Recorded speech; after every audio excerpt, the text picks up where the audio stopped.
How's it going, stream? Ooh. Let's open the regular, standard, everything we do. Open up some YouTubes. I want to see Smash and Splash finals. Excuse me. I just saw Caro say, what's his face was broken.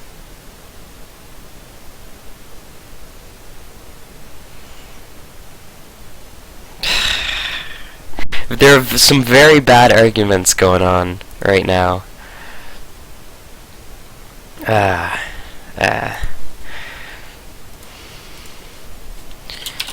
Streaming now. Gonna go over Bark vs. Wizrobe. First look. Okay. Yeah, so for those of you who are in here right now, or I guess watching the VODs,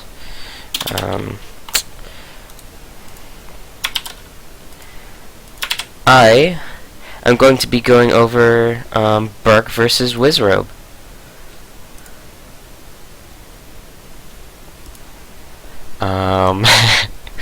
We're gonna, and maybe afterwards, I'm gonna go over some very poor arguments.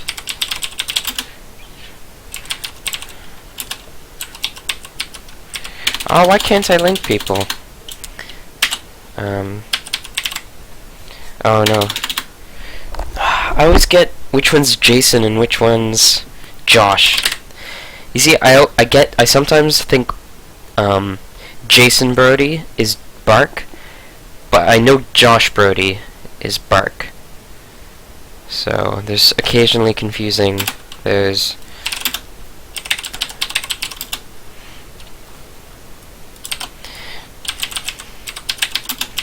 Now, okay. Yeah, just quickly, sorry it's taken me a while. Just quickly posting, getting everyone to know what's happening. The chat I don't have popped up yet. We're gonna do a pop-out chat.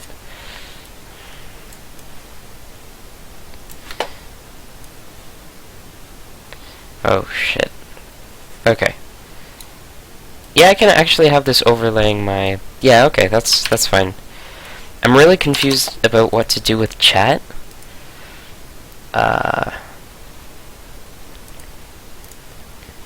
Okay. Alright, cool. So let's do this now. What was the tournament? Smash and Splash? Smash and Splash. Splash. Was it on this stream? Bark Sanchez. Or is he Bark the Shark? I don't even know what tag he uses anymore. Wizrobe. Oh, hopefully there's no melees. There's more than just melees. Speaking of this, actually, does chat have... Yo, how's it going, chat? Melee every day too? Okay. Melee. I like the 3 E's in every day. Every day too.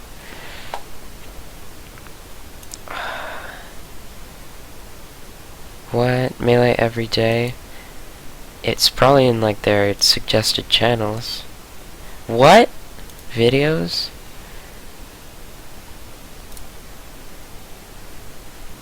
How's it going, Grossy? Ah, no, it's all just Melee. I really want to go over the set. Twitch. Oh, Twitch. Oh, Twitch. Twitch.tv. Don't think they've uploaded it? Okay. Melee every day. 2, right? 2.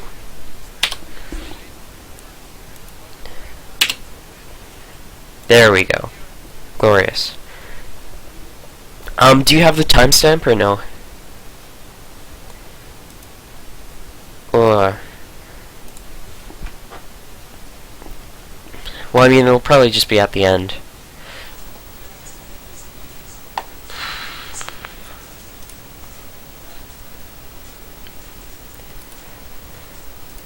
Let's see some.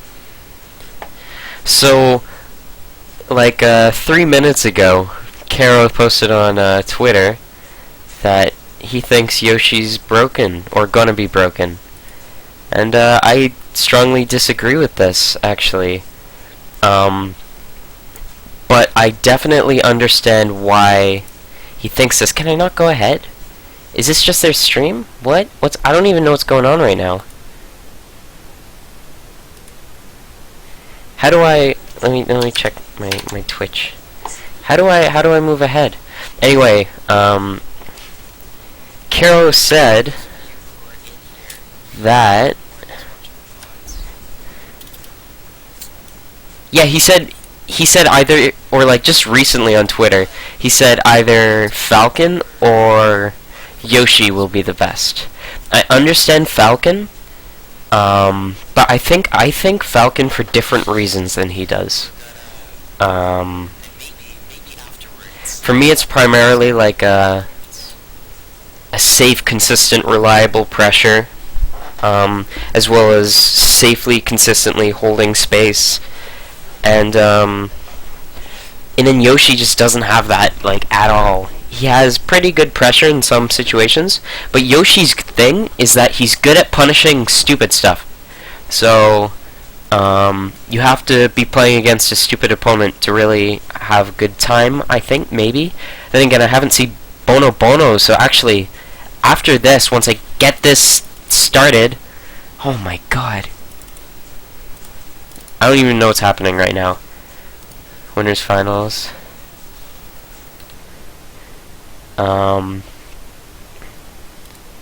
Theater mode.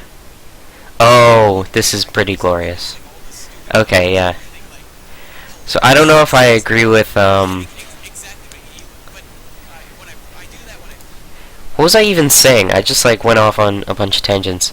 I think Yoshi is not as strong as a lot of people currently think that he is. It's just people don't know how to deal with him. They're not careful enough, right? They're not respecting Yoshi's options well enough.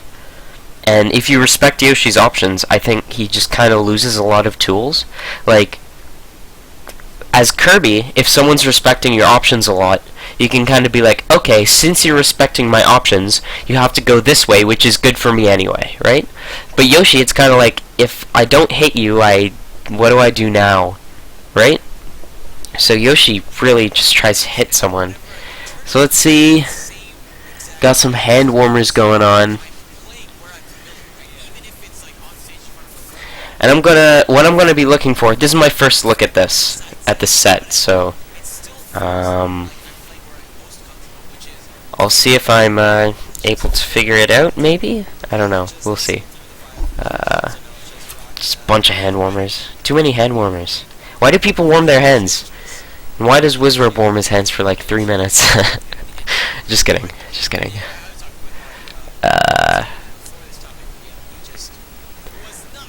Lots of stuff going on. They're listening to music because they're coolest kids in school. A bunch of people listen to music when they play. I don't know how. Like, yeah, I never want to do hand warmers. I don't want my hands to be warm. I want my hands to be cold. That makes sense if he just needs a bit of time switching between games. Yeah, that would be, I think, a pretty good excuse. But it's still an excuse. Alright. So let's see what happens. I think this is a 3-1. I think, spoilers, I think both winners and grands were 3-1s for Wizrobe.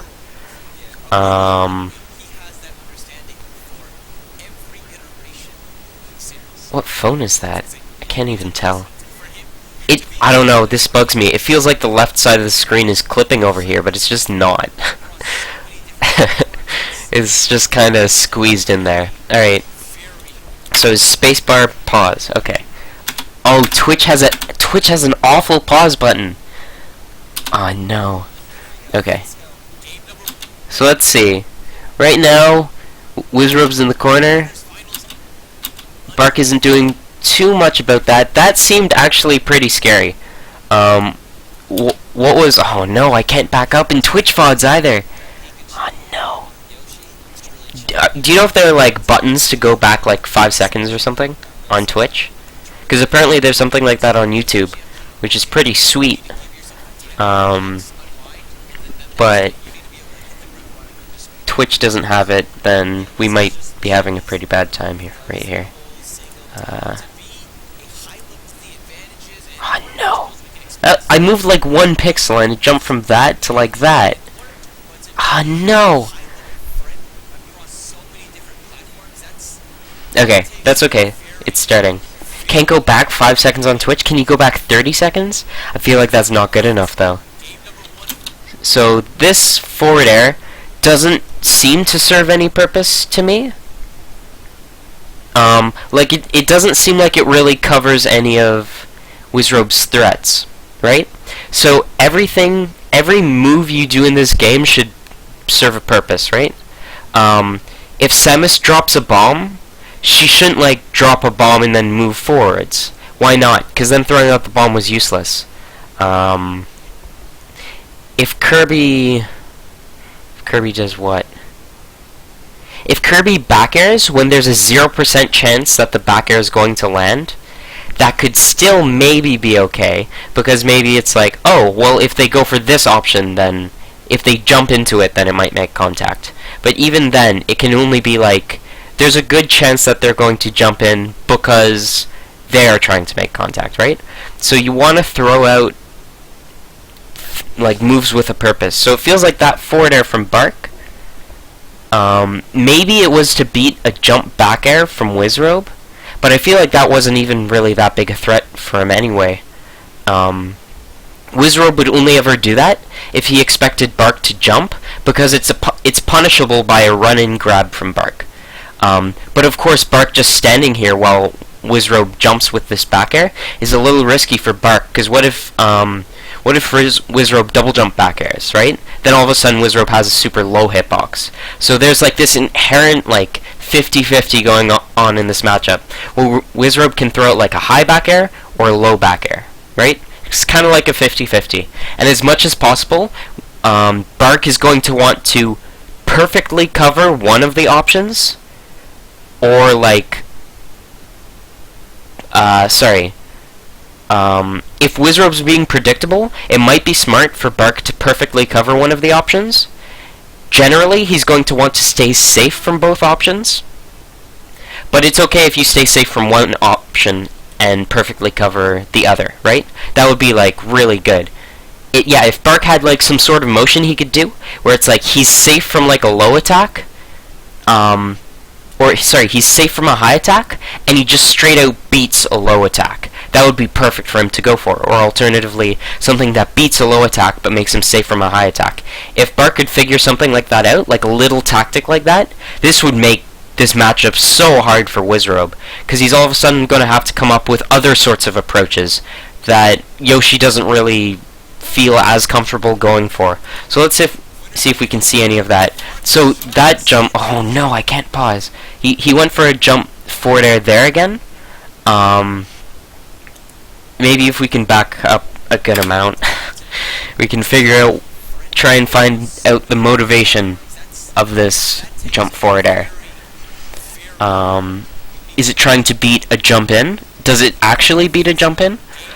Or is it just like, is it close but not quite? Okay.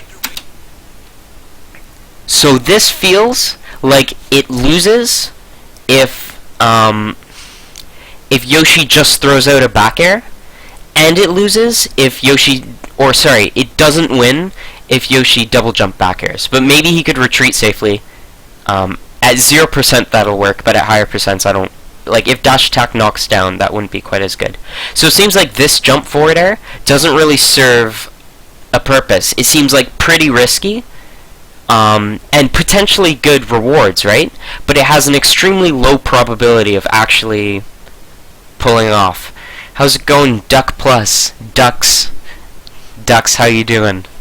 Yeah, so this sort of motion might be good for Bark to figure out precisely when it's a good idea, versus situations like this when it's not actually that scary for Wizrobe, right?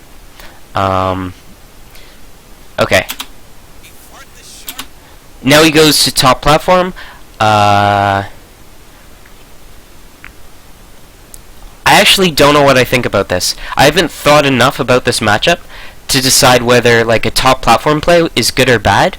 I know in the Kirby matchup I kind of like it though.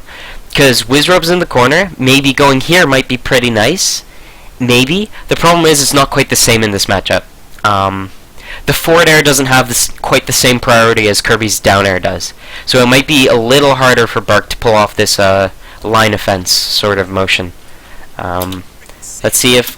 Oh, he's kind of doing it. Oh, and then he rolls. So you see, if he did a running shield drop forward air in that position, that would have been perfect. Because what could have possibly happened? A, Wizrobe got hit. Cool. B, Wizrobe jumps, still gets hit. Those are like Wizrobe's two most probable options. Option 3, extremely risky from Wizrobe. He dashes this way. But Wizrobe was just landing. He was just on the ground. So I don't think he could actually squeeze under Bark fast enough. But that idea, I think, was pretty good from Bark. That's like my goal against... my personal goal against Yoshi, right? Get top platform, go here, go here. But it's a little bit harder in this matchup, because again, sometimes Yoshi can run underneath you. And the problem is if he can run underneath you, then he can like run double jump back air and then get like a reversal, which could be pretty nasty. But let's see how Bark can deal with that. So he gets top platform. He did a down air there. I'm curious what that down air covered.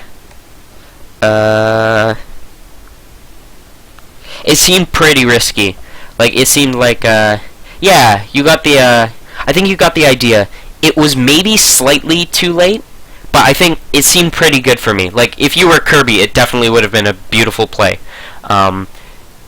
Pika has to move a little bit faster than Kirby does, though, and I think you were pretty close to getting it.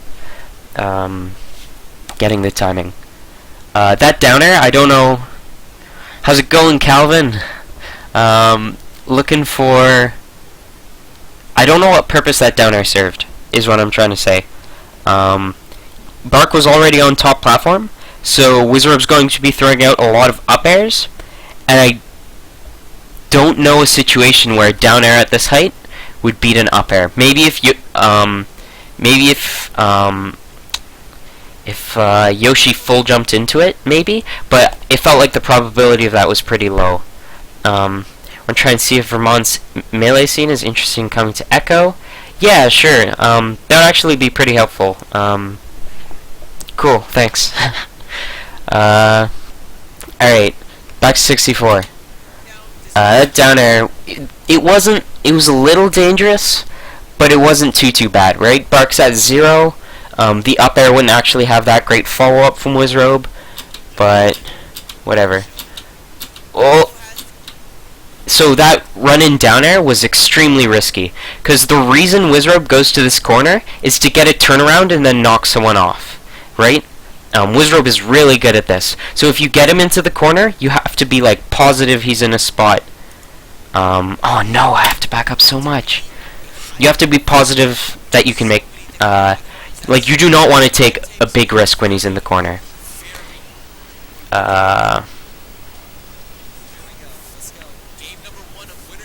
Okay, let's just quickly rewatch this.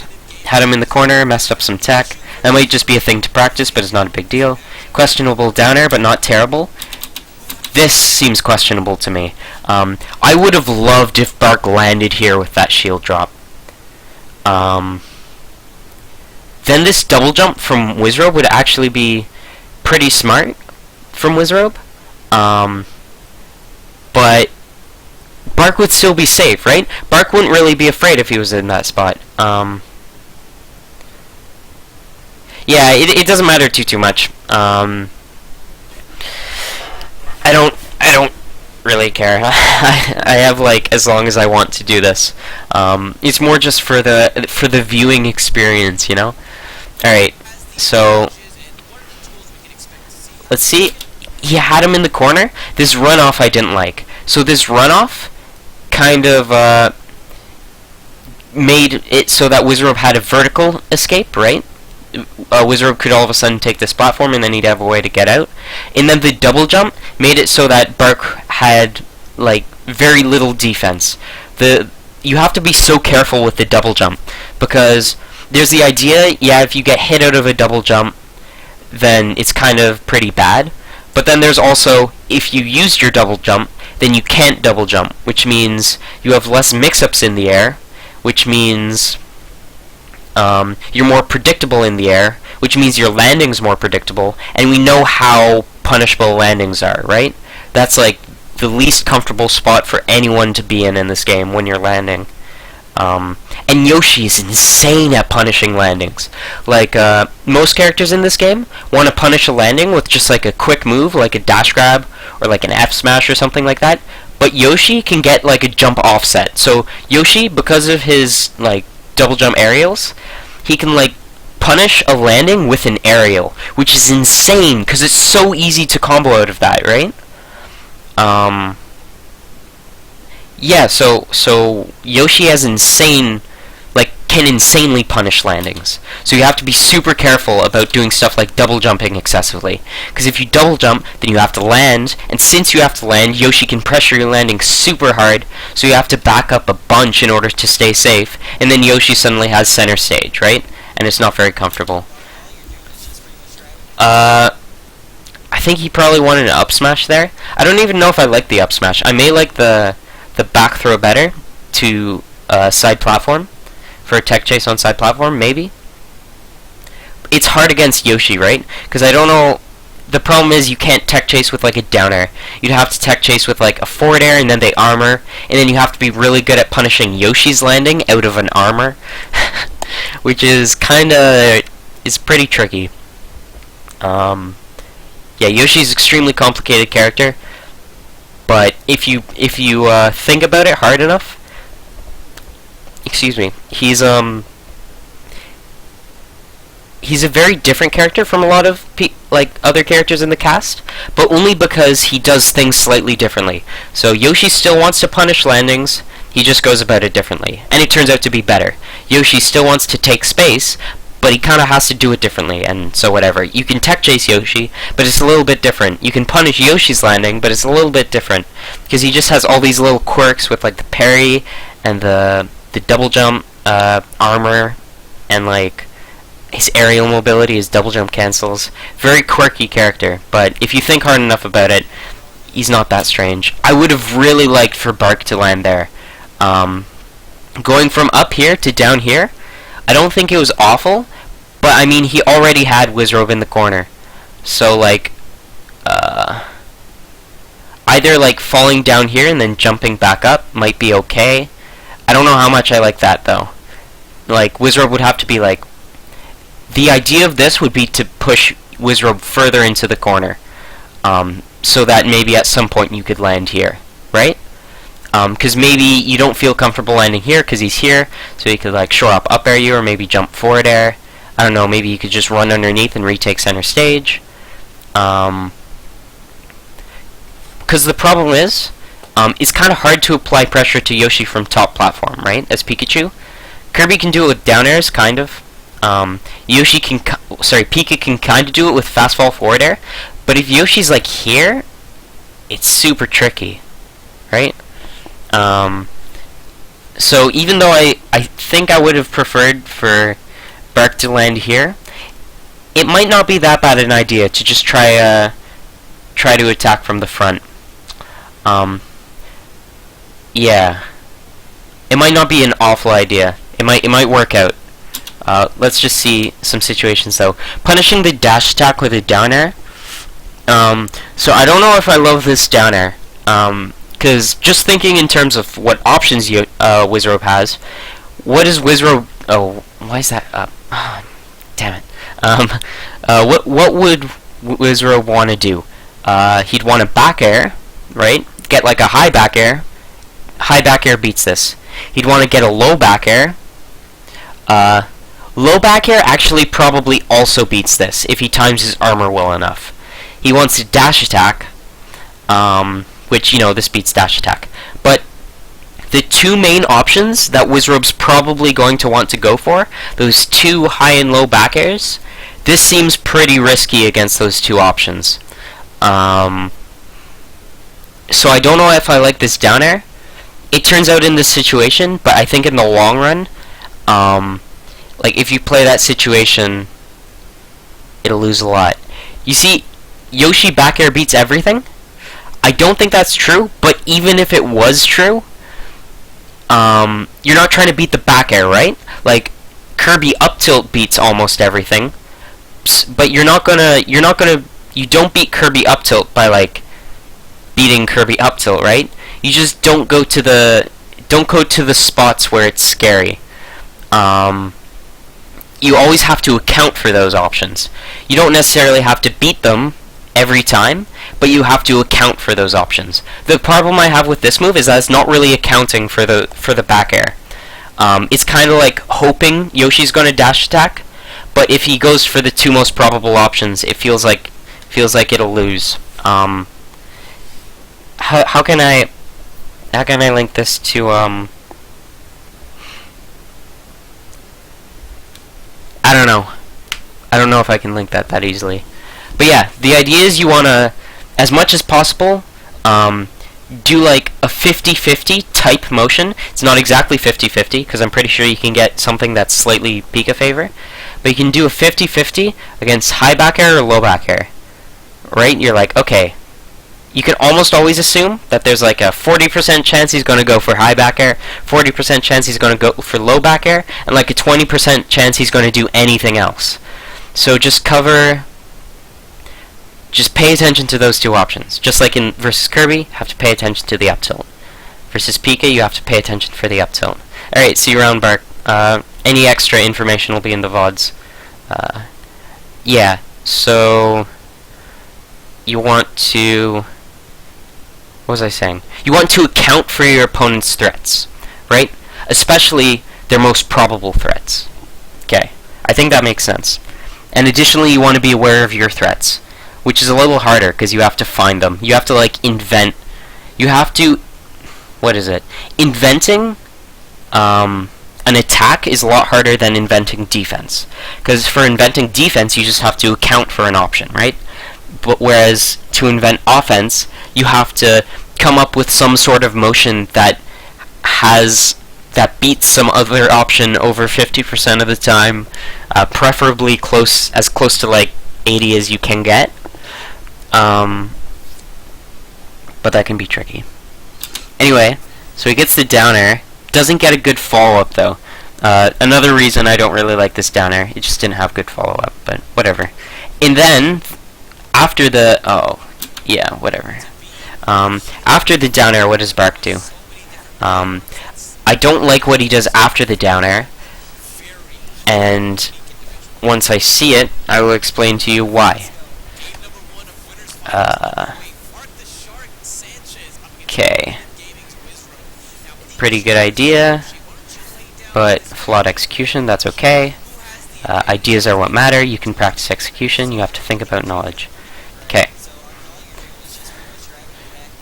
Kinda goes back to center stage, lands this back air, and then the up smash. So this up smash, I don't know if this is just Bark thinks it's gonna combo and it doesn't. What is this beat from Yoshi? Well, it doesn't beat Yoshi's best defensive option, which is jump back, double jump in, right? Yoshi's counterattacking is insane. He's good at punishing landings, and he's good at counterattacking. Nice head. So you have to really watch out for stuff that doesn't connect. I think Bark would agree that as an option in neutral, this would be a bad option. Just because you were equal time. Like, you had equal time. You didn't actually have that big a time advantage. It maybe felt like you did, because you just landed a down air, but it didn't combo. And it didn't give you a big enough time advantage. So that's just like a thing you have to think about. You have to be super careful about those up smashes. Yeah. And again, be aware of their most threatening option. And then this is just like... It's should be noted, I don't think we've actually seen many back airs from Wizrobe so far this set. Then again, only one stock has gone down. So let's see what happens now. Wizrobe does a really good job escaping. He's doing like an insane job right now. I'm so happy. he's like escaping the corner way smarter than he has been. Bark hasn't really been applying appropriate pressure. He really wants to fish for punishing the landings. I can't really back up. Can I? Actually, I think I can. Yeah. I can back up to here now. I guess that's pretty good.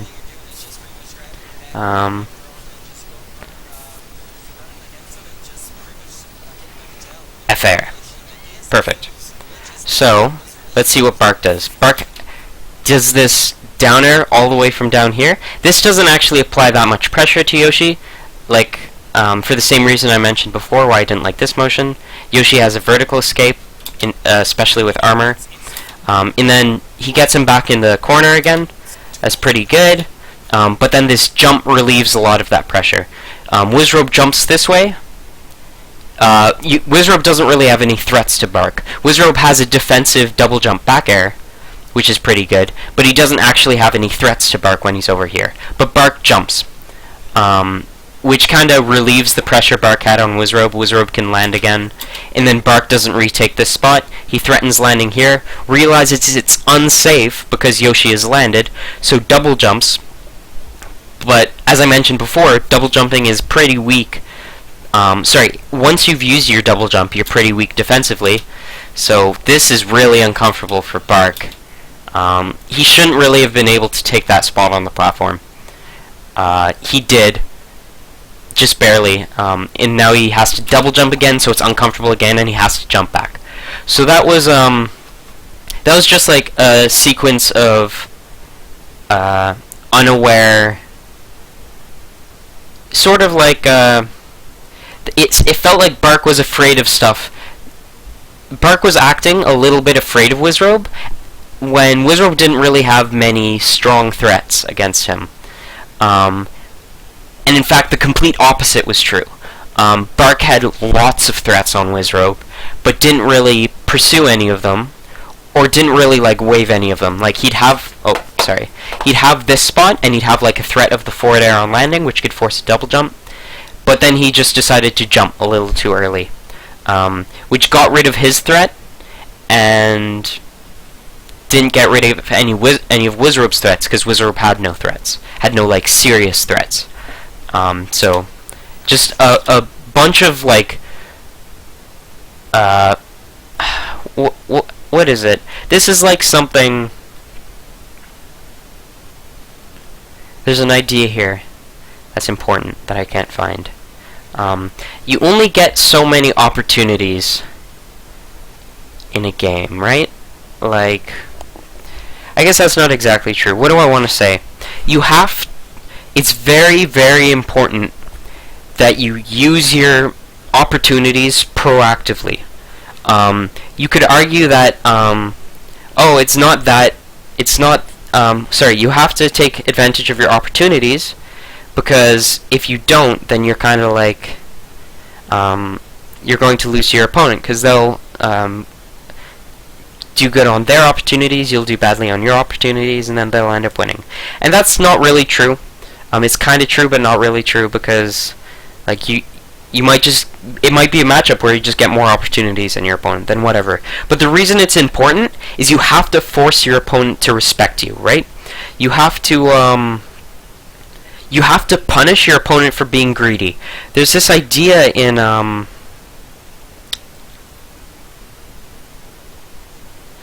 teams that don't score get scored on. Yeah, that's actually a pretty good. That's a pretty good analogy. Like, you have to. The reason you have to capitalize on your opportunities instead of just dissolving them in favor of safety is that if you're constantly dissolving favorable positions if you're constantly dissolving favorable positions for safety, then you're never going to ever make an attack in a good situation, right? So here, Bark had an offensive advantage. So he should have taken it, because that would have been a favorable engagement for him, right? You can think of it that way. I actually strongly suggest that like everyone in chat thinks about all the reasons it's important to capitalize on opportunities. Because like I just said one, it's not even the one that like strikes closest to me. For me, it's more like the greedy thing. Because like I used to play StarCraft, so I understand like really well if your opponent does something which is like attempting to give them an advantage, you have to punish that. And in particular, you have to sometimes preemptively punish it so that they don't go for that option. So, what you might see is later on, when Bark is here and Wizrobe's down here, maybe Wizrobe just doesn't feel scared anymore because he knows Wizrobe isn't... Sorry.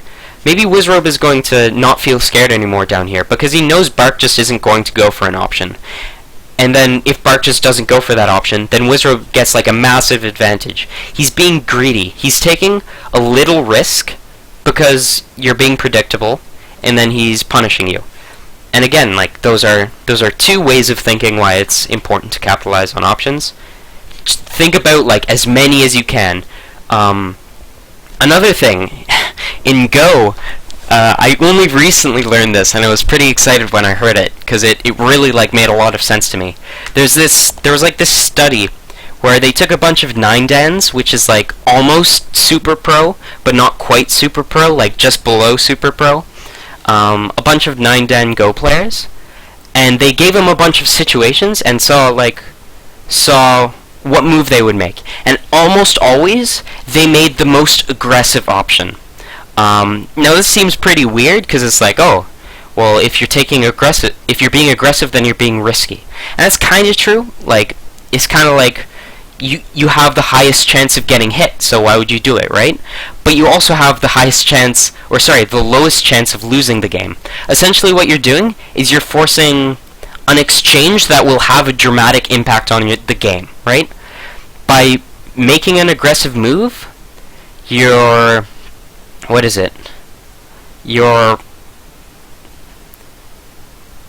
essentially you're having an impact on the game. You're having a big impact on the game by making an aggressive move, because you're forcing something to happen. Some sort of spatial exchange is going to occur. And how that kind of translates into Smash is by being aggressive, what you're doing is you're forcing some sort of important engagement to occur, but also because of how position works, you can do it so that it favors you, right? You can be like, oh, I'm here, Yoshi's here. This is a favorable position. Percentages say that if an important exchange is going to happen here, I am going to win it most of the time, right? So you can do this sort of thinking to sort of be like, okay, well, I should be being aggressive here, right? So Bark can stand in this position, Yoshi's here, and he can be like, oh, I should be being aggressive here. And then the tricky part is, now that you know that you should be being aggressive from that position, you have to figure out how you're actually going to do that, right? And that's a lot more complicated. Like, the specific interaction that you should cause, or the specific angle you come in, the specific threat you're waving, this is, like, a very important skill that, like, people like Boom, Boom in particular is, like, insanely good at this. When he's aggressive, it'll be like really good aggression, right? And he also understands, I don't know, he understands like a lot of stuff like that, like on a very intuitive level, that sometimes you just have to, like, you have to force a situation, you have to play a high temperature move, right? This is what they were calling it, this you generally make an extremely aggressive play. So that's an interesting theory. Sorry, that's an interesting idea that you can bring from Go over into Smash. Again, it helps you for overall game plan, so I'm here, I should be aggressive. But then you have to, like, think about the tactics, right? Okay, I'm here, how the hell does one be aggressive against Yoshi in this situation, right? Maybe it's impossible. That's the other thing. So I said the 9dans, the almost pro people, they generally make the most aggressive move. Well, the people just above, they sometimes don't, which is weird, right? And that's this idea where you should be being aggressive here, but maybe there just is no good aggressive option from that situation. Then you have to be defensive, right? Or in the case of Smash, then maybe this isn't actually a situation that favors you. Maybe you have to think a little bit more about, like, the dynamics of this situation. Is it even? Or do we both have a very strong defensive stronghold? Excuse me. Does it turn into a 50-50? Do I not have defense, but I have a positive defense as well as a 50-50 offense? Is that something I can do? Right? So that's super interesting. I was really happy when I heard about that. Very cool ideas, I think people should think about more. Okay, let's keep watching this. Yeah, so far I think Bark's kind of missed out on a couple of opportunities he had. And Wizard's basically just been counter-attacking. Doing a very good job punishing Bark for landing too close, punishing Bark for having unsafe aggression. But also, he's doing, I think what Wizrobe is less good at, in this case he's actually doing a pretty good job, but what Wizrobe is less good at is the opposite, punishing someone for being too defensive. Wizrobe is very bad at being greedy, being like, okay, well he's not covering this option so I can just go for it, and then it'll give me a big advantage. He often plays as if his opponent's going to play optimally, which is actually, I think it's a drawback, because, like, it's not even no one can play optimally, it's just optimal play doesn't cover all options, right? Anyway, we're gonna keep watching this. Sorry for the rambles.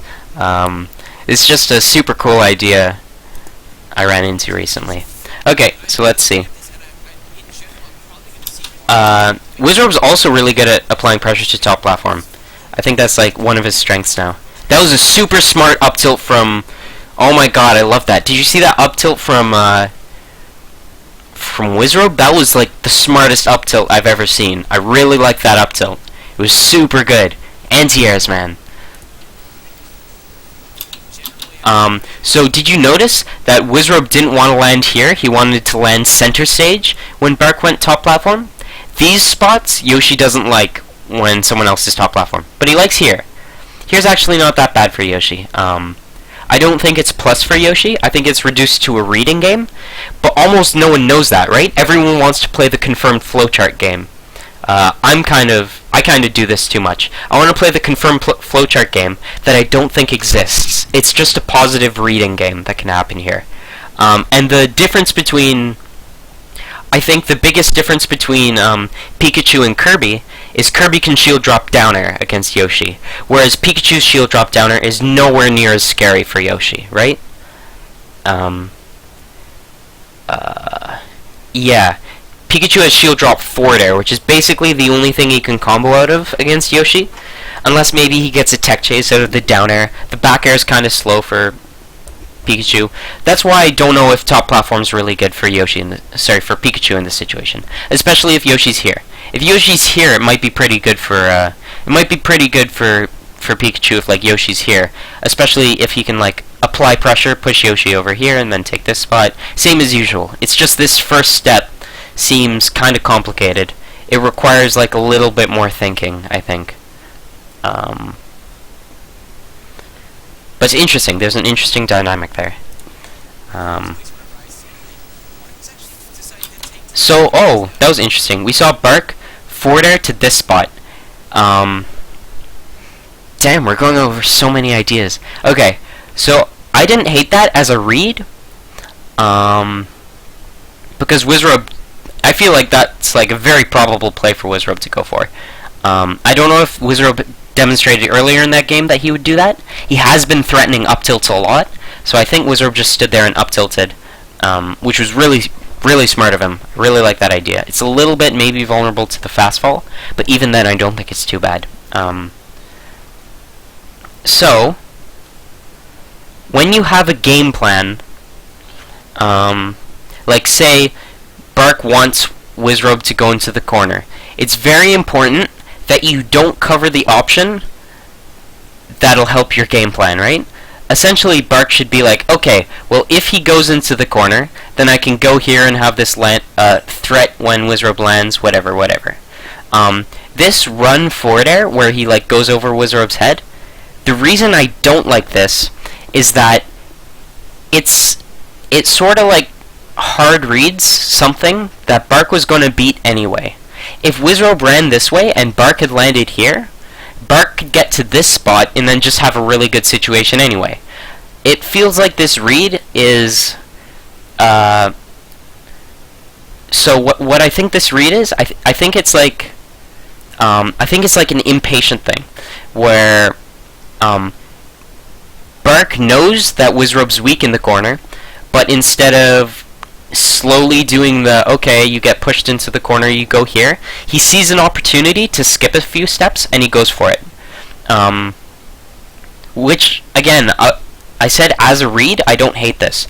But for an overall game plan, I would have much preferred, maybe, for Bark to go back. In this specific situation, he may have gotten up-tilted, but the general idea of, like, covering the option that is scariest for your game plan is usually better.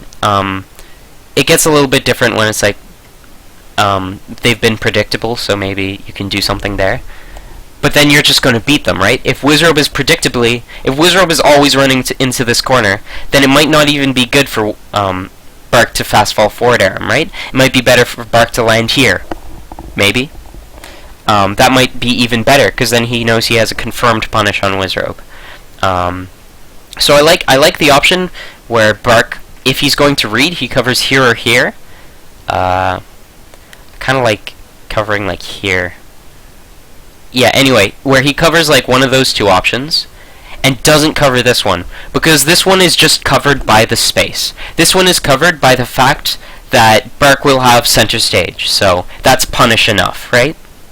By like, okay, I don't know if I'm being super clear, but essentially what you want to do is, for something like a tech chase or a read, you want to cover as many options as possible, as hard as possible. Since you're kind of optimizing in two variables, that's like impossible, so you weigh it based on like personal preference and stuff.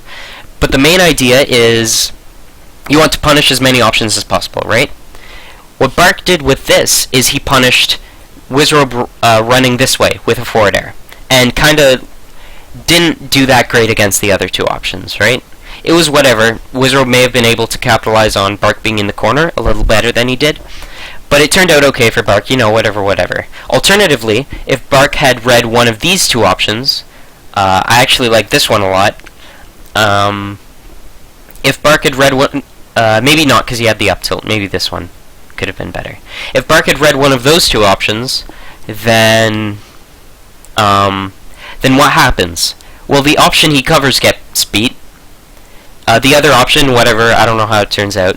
And then this third option, he doesn't make contact with Wizrobe, but he punishes him with space, right?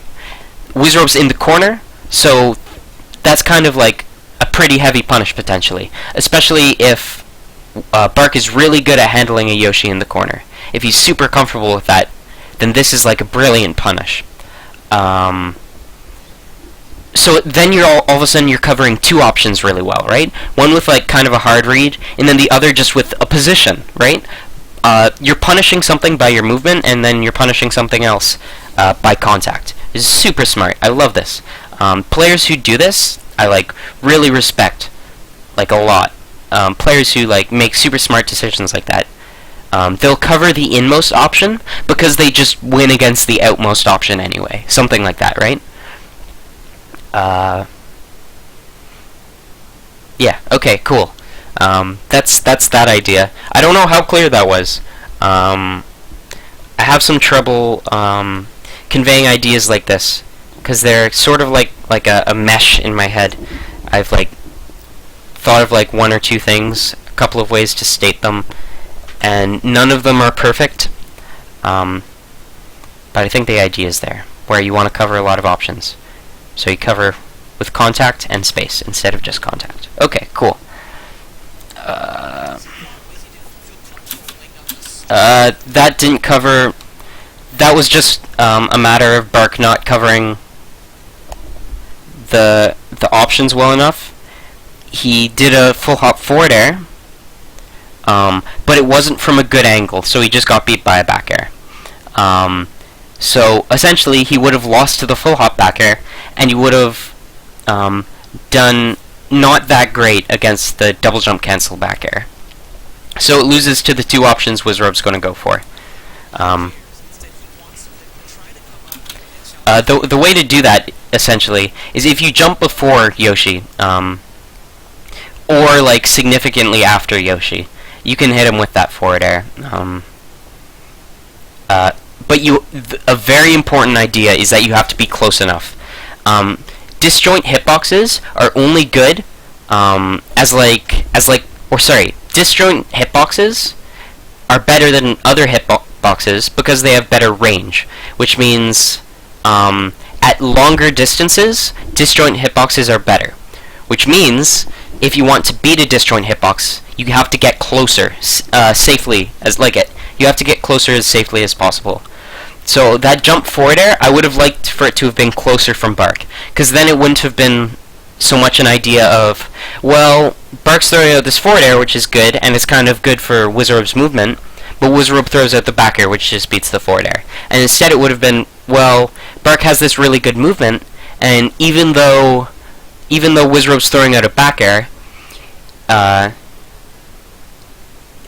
which beats forward air, it's not going to beat it here because the characters are really close to each other.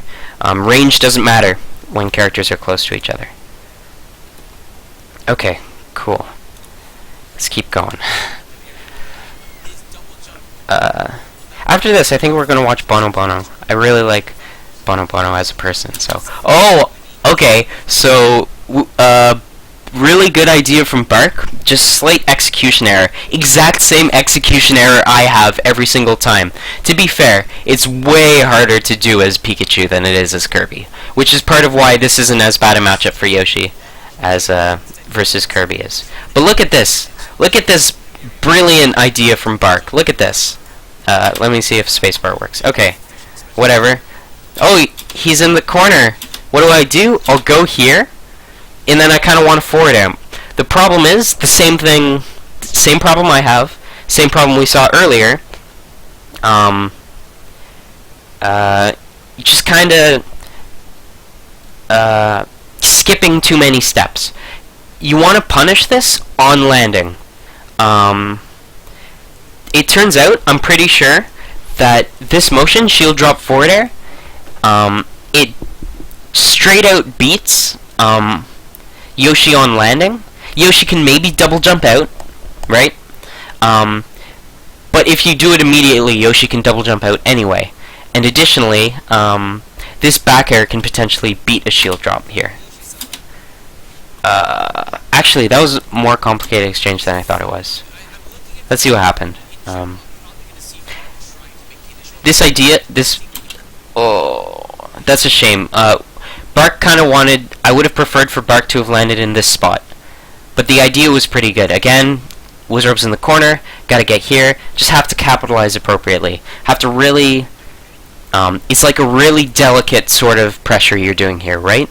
The pressure, this sort of line of fence pressure, where you move from here to here, trap them in the corner, it's very delicate, because it's a spatial pressure, which means your movement is extremely limited. Like, there's very strict restrictions on your movement while doing a sort of spatial pressure, because if you do a wrong movement, then you give up space, which means, or like you're kind of controlling the wrong space, which means there's potentially an escape or even a counterattack.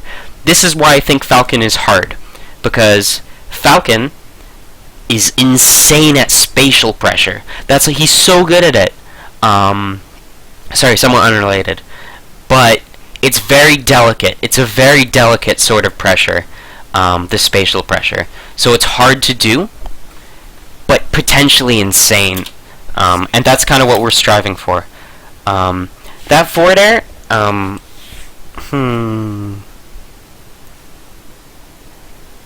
actually don't mind that if Wizard's on the ground, because it's nice and over Wizard's head, so it's kind of hard for him to dash back, double jump back air. And that's kind of the only thing you're really afraid of in this situation. Since Wizrobe was in the air, I don't know if I like it as much. I'd rather hit... How's it going, Bark? I haven't really, Oh, I explained 2 super important ideas while you were gone. Sorry about that. I probably should have waited, but it's not too important. Despite being super important. Anyway, I don't know if I like this forward air. When Yoshi's in the air, I don't like forward airing him, unless it's like right at the beginning of his double jump. I think that's the only time a forward air will beat like a back air or a down air when Yoshi's in the air. It's when you really want to trap him in the double jump because you're afraid of the instant armor, where they armor and then immediately use an attack. That's when forward air outclasses back air in the air. In every other situation, I think a down air or a back air would have been better. So like here, if like Bark like ran off Naird, I would have liked that even less than this forward air, right? Because potentially Yoshi can armor it, and then, you know, after the armor he can get the instant double jump, and that's pretty scary. But if Bark did like a jump down air like this, right? If he like shield drop, double jump down aired, I don't know if that's good in this situation, but the idea is Bark's kind of moving upwards and like skimming the top of Yoshi. So the instant double jump nair isn't really a threat to him. So these single hit attacks will be way stronger than the forward air. Again, forward air only really outclasses them right at the beginning of the double jump, and for defensive reasons, that's true. But then you have this problem where I don't know. It was kind of risky there. It turned out fine, but yeah, I don't know how easy it is for Pikachu to pressure Yoshi from up here. Again, it's a super heavy reading game. I don't know how Pikachu deals with like the jump up airs from Yoshi.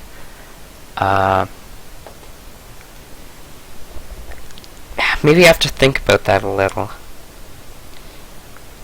I think maybe if Pika... Okay, another... Damn it. Sorry. Another useful thing to do.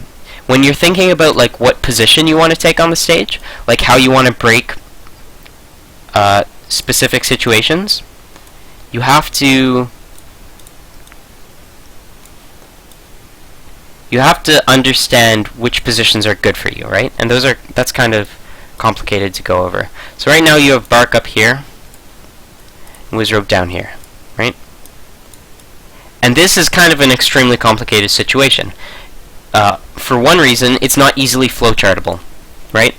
It requires like, it's very read heavy. You have to think about like the problems people are having with each other, whatever. It's an extremely complicated situation that I think you should think about, right? Yeah, do you like how this one's so much shorter? Actually, I think this one's shorter. Shit. Anyway, so you think about, anyway, there are some very complicated interactions that I encourage any Pikachu to think about. Yeah, but they're extremely complicated, and I personally don't understand them. So what you can do, if, let's say, you think about it, and, oh, it turns out that that isn't actually that great a position for Pikachu. And maybe you want to think about other options. Like, what does Pikachu feel about this? Oh, it's a really weird Yoshi. What does Pikachu think about this? Right?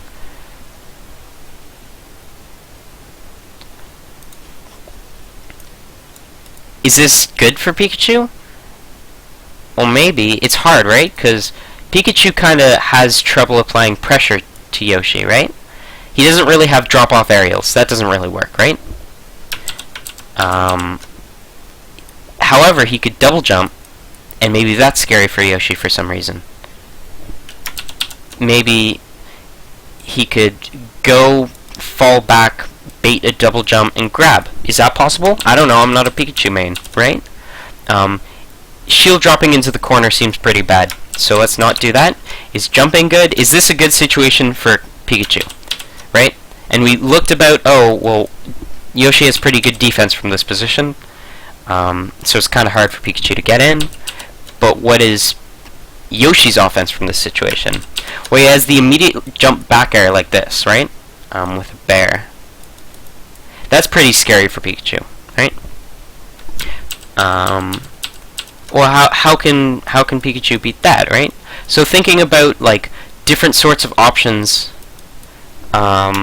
different characters have, what threats they have to each other, like general threats sort of stuff. Maybe like, oh, wrong game. You can't do that. Yeah, just thinking about threats and stuff is like super important for understanding which situation favors who. So maybe I don't know if I like this situation for Pikachu. Just thinking about it now, intuitively. Or sorry, my intuition says I kind of like it for Pikachu, but thinking about it, I don't know how much I like this back air threat. Then again, there's almost no follow-up off of that back air, right? So maybe it's not too bad. Maybe the threat from like a short hop fade forward air is stronger from Pikachu, right? Think about stuff like that. And then maybe if this is a good situation for Pikachu, then a Pikachu on top platform, maybe his goal is to predict if Yoshi's going, or like Yoshi's movement, and then maybe snag that when it's safe. Another thing to think about is how does this situation change if Yoshi's here? This, I think, feels a lot better for Pikachu. Like, way better. The problem is jump up air potentially, right? Oh, ew. Transparent selection, please. Alright. This jump up air, maybe jump back air is a little safer, but then you're way over here, right? Then like, oh, this is easy for Pikachu. Or maybe this situation is really good for Pikachu. Maybe, right? Because it's this that we're afraid of, not necessarily that. Is this good for Pikachu? Well, again, I really like this, but maybe in the time it takes to do this, they can move here. Yoshi doesn't really have any threats to you. Excuse me, you don't really have any threats to Yoshi, so you're kind of free to take as much space as you want. Is this safe for Pikachu? Is this really good for Pikachu? Is this a good approach? I don't know, I'm not a Pikachu main. But just like really looking at them, just playing around with where things go, see like, is this nice? Is this nice for Pikachu? This feels pretty nice for Pikachu, right? I feel like that feels pretty nice for Pikachu. How about this? Is this nice for Pikachu? Well, this feels pretty awful for Yoshi, right? Is this nice for Pikachu? You know, just play around, think of options, think of which situations are good, and if you find yourself in a spot and you're like, oh, I'm fighting, but it doesn't seem to be going great, maybe you just think, oh, well, I'm in a bad situation right now, it turns out, right? And then the analysis from before the game just like helps you so much in the game. I think people don't prepare enough outside of game. It's the culmination of out of game understanding and like in-game intuition that makes you win. Okay, cool. Heard David would be here. He's the Pikachu. David's not here. No, I don't think he's here. And he's a Yoshi main, so no. Anyway, let's keep going. We've been watching this for an hour. This is pretty cute.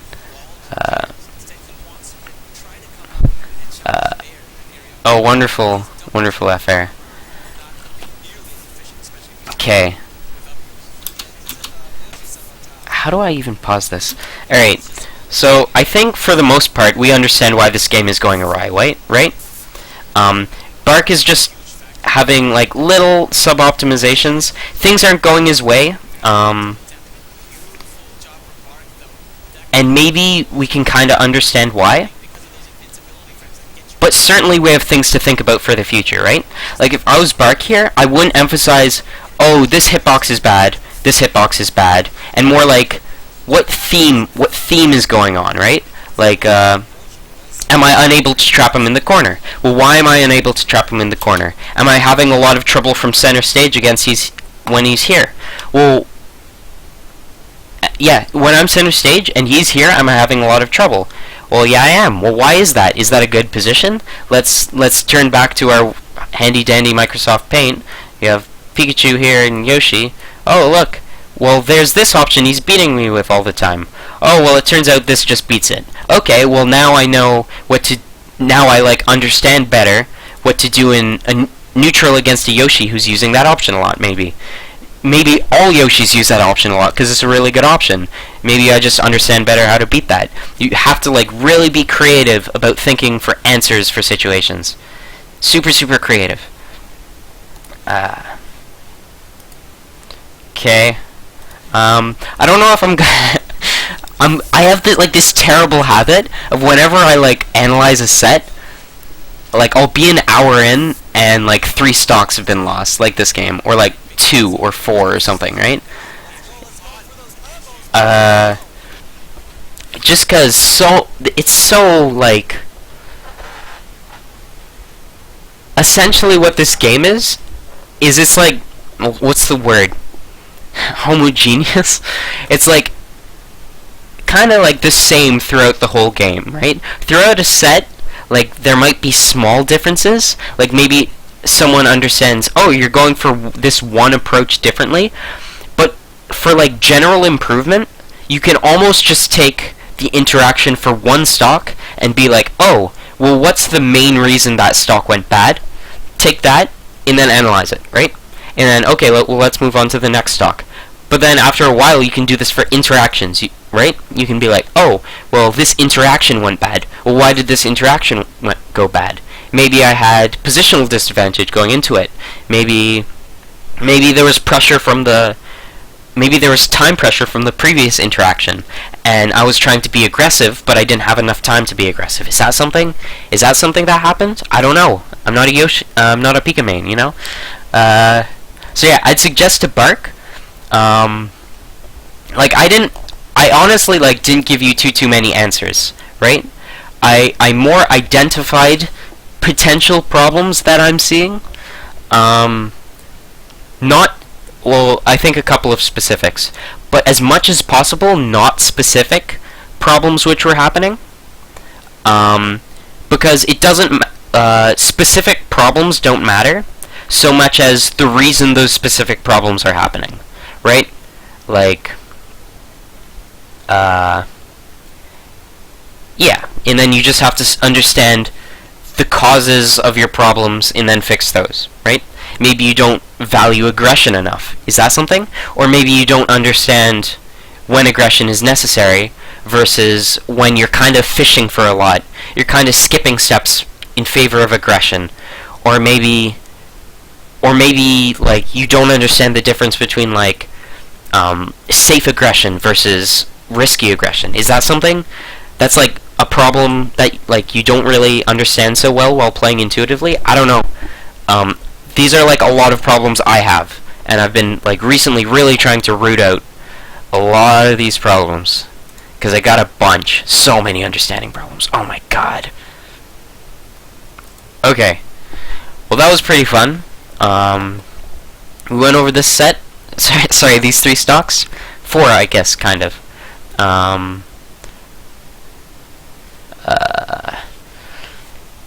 think... I don't really know how Bark did that game. I wasn't really probably paying enough attention to it. But pointed some stuff out for him to work on. And yeah, pretty fun. Pretty cool game. Some very good ideas from Bark. Very good ideas. I liked a couple of things I saw. Just small execution errors. Can be tricky. Okay, now let's watch Bono Bono. Cool. So I have super ultra epic secret Bono Bono videos that I'm gonna watch. Is this for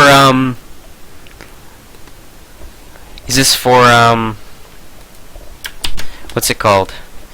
Am I hyping up SmashCon? Should I maybe go like, oh, everyone in the chat should go donate for should go donate to SmashCon. Everyone should donate to SmashCon in the chat. Oh, to get Bono Bono there, Because Bono Bono is a boss. Alright, so we got some super secret playlists here. I don't even know what's going on. So you see Josuke versus Bono Bono.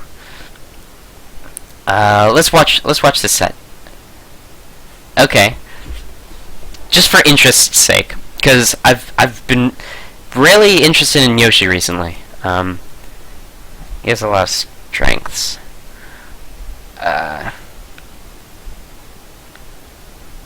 Holy shit! Wait, I'm sorry. I have trouble watching Josuke sometimes because like I look at my watch and then Josuke almost took a stock. Okay, let's watch this. So what's happening?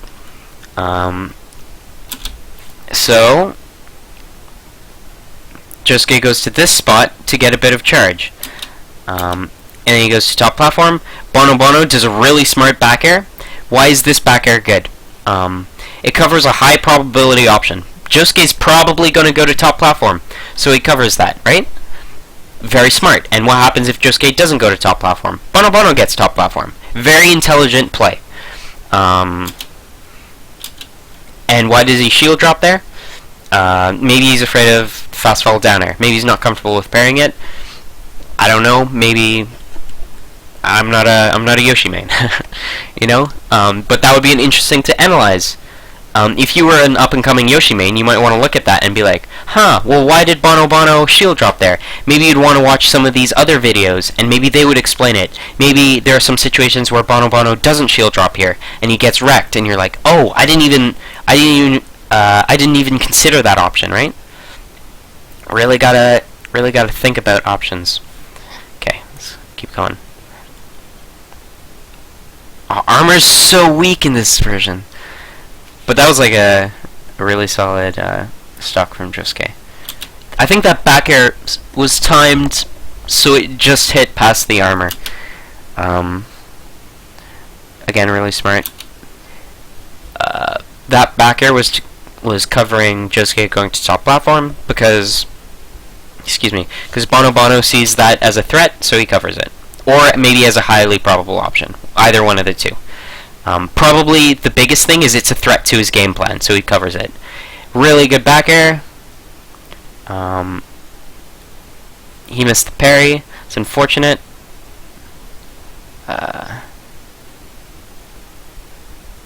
Oh, is that safe against Samus?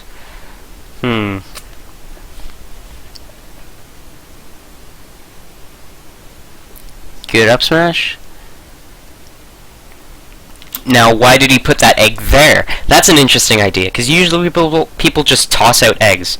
But good players will toss out projectiles the same way they'll toss out like regular hitboxes, right? They'll put it in a spot that's either scary, where like, oh shit, I don't want him to go there, or they'll put it in an option in a spot that's highly probable for them to go there. That's another option, right? Or maybe it's just a spot that applies a lot of pressure. Maybe it's just like really good aggression or whatever. Okay. So he goes in this corner and he stands here. So that's interesting. Why does he stand there? That would be a cool thing to think about if you were a Yoshi main. Maybe he's trying to get a parry? It kind of looked like that's what was happening. I think he was trying to parry the fast fall down air or nair, but Josuke slow falled. So again, this is the 14th or 7th, I don't know which match they've played. So it's like there are a lot of reads going on here. Oh, let's see.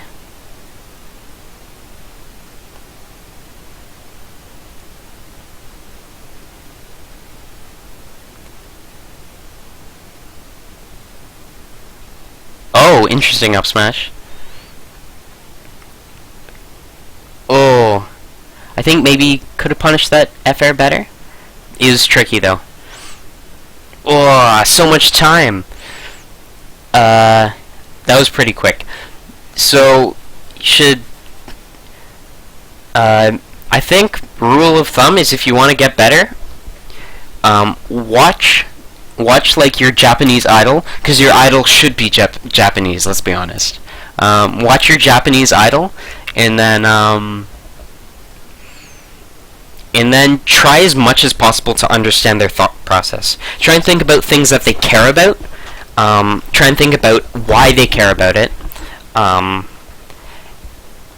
try and understand why their play results from these things that they care about, right?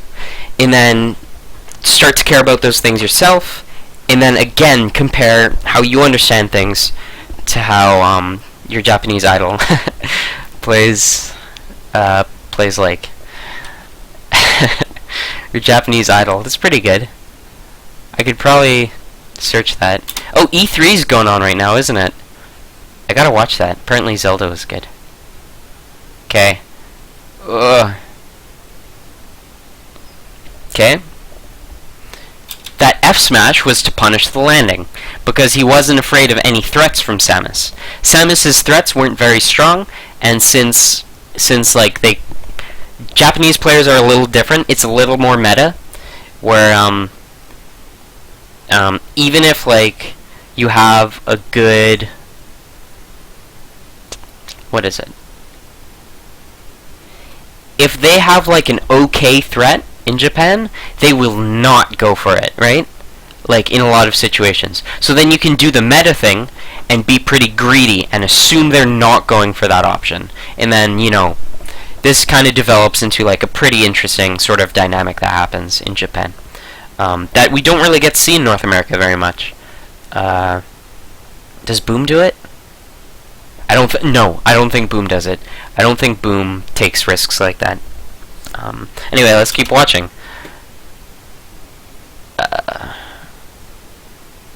Oh, nice. So he was waiting. Yoshi's good because he has insane defense. That's why Yoshi's good. Like, there's a reason Bono Bono is constantly running away here. And it's not just that Josuke is, like, one of the best players in the world, right?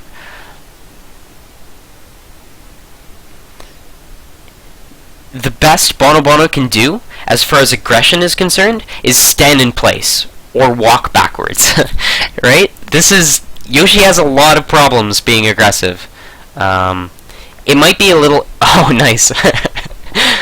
Highlight that, please. That's like maybe a difference between Japanese and North American Yoshi. Oh, actually, you know what? Okay, sorry. You know what that was from Josuke? If the wind is blowing and someone's shield is broken and they're like gonna slide off, what Samus can do is she can get on the other side, like stand in front of them, so that Samus is going to fall off before they do, and then charge her charge shot so that she doesn't fall off.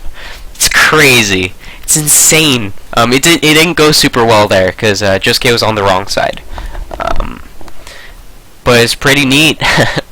Something worth thinking about. A lot of little tactics like that Josuke has just like perfected.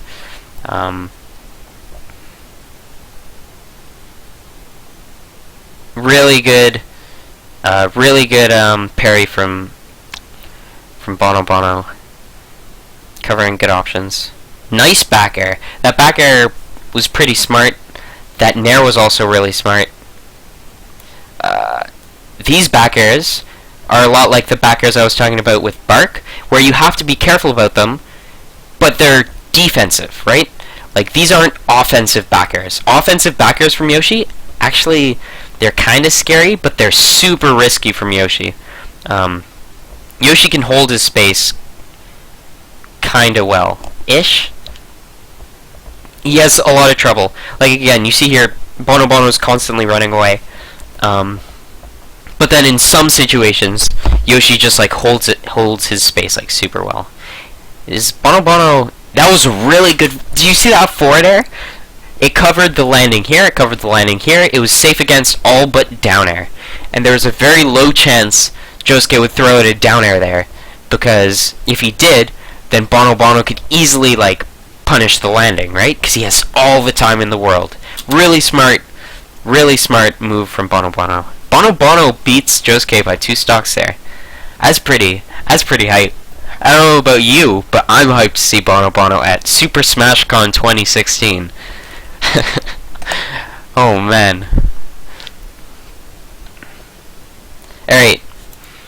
I'm actually gonna pause this here and ask chat for questions, cause I think we've had enough of a Bono Bono circle jerk for now. Ask any questions about any matchup.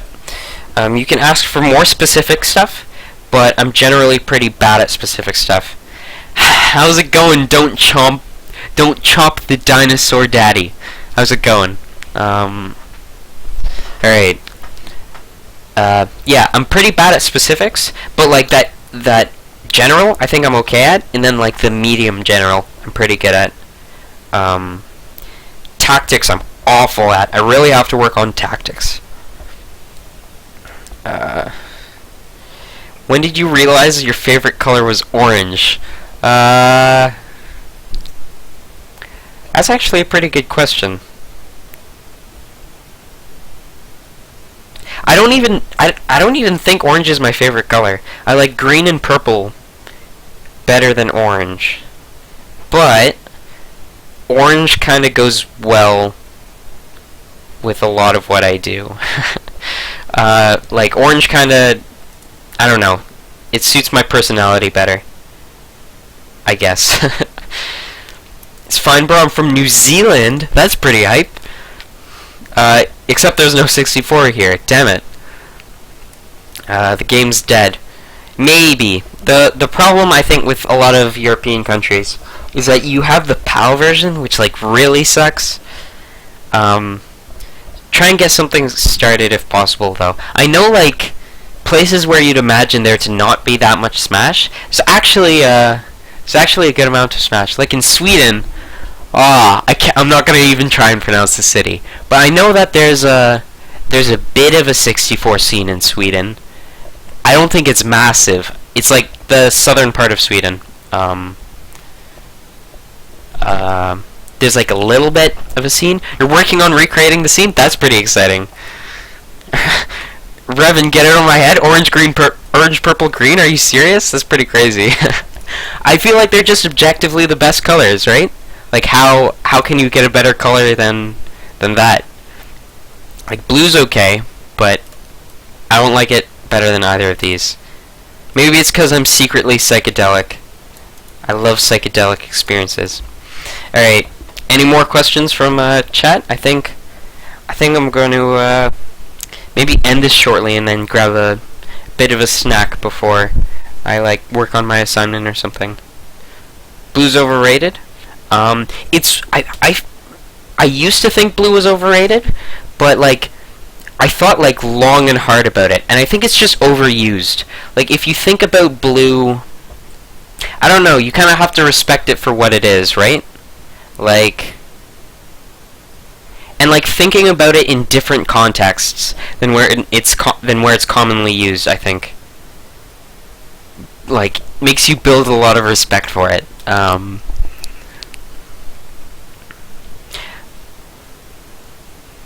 Yeah. Okay. So it doesn't seem like there's any questions from chat. So I guess I'll color commentary. That's pretty good. I think I'm gonna head off now, so I'll see you guys next time. Not sure when that'll be. Probably next time an interesting idea pops in my head. Bark, I suggest you go through the VODs and like listen to what I say. You don't have to like what's it called? Never take anything anyone says as like fact. I encourage you to just like listen and then like think about it and be like, is he stupid? I don't know, because sometimes they say some things that are really stupid, or like they're really nice, pretty ideas, but they're just wrong, right? And then you have to kind of weigh the difference between them, analyze them yourself, and it's like, oh well, it's nice, but turns out it doesn't work. Okay, whatever. And then you move on to a new pretty idea. All right, see you around. Don't chop the dinosaur daddy. Hope to see you around. And yeah, see ya.